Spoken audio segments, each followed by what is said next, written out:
ঘৰত মই বাহিৰত ৱেইট কৰি আছোঁ মায়ে ভাজিব।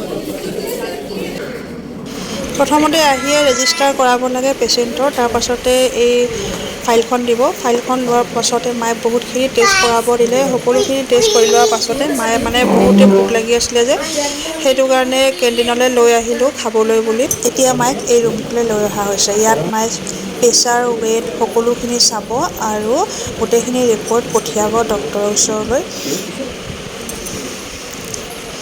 আৰু এই মেচিনটো দেখিছেনে, কোলা স্পৰ্টিং পিন্ধি যে ভাইটিজন ৰখি আছে, এই মেচিনটোত নিজৰ ৰিপৰ্ট নিজে উলিয়াই ল'ব পাৰে। কিন্তু এটা কথা, ৰেজিষ্ট্ৰেশ্যন কৰোঁতে এটা OTP নাম্বাৰ দিয়ে আৰু নিজৰ ফোন নম্বৰ, সেইকেইটা দি দিয়াৰ পাছতে আপুনি নিজৰ ৰিপৰ্ট নিজে উলিয়াই ল'ব পাৰিব।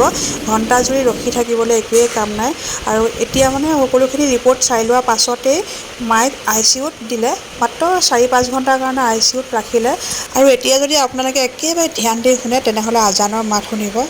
আসৰৰ আজান দি আছে এয়া হায়দৰাবাদত। হস্পিটেলৰ ওচৰতে মছজিদ আছে মানে।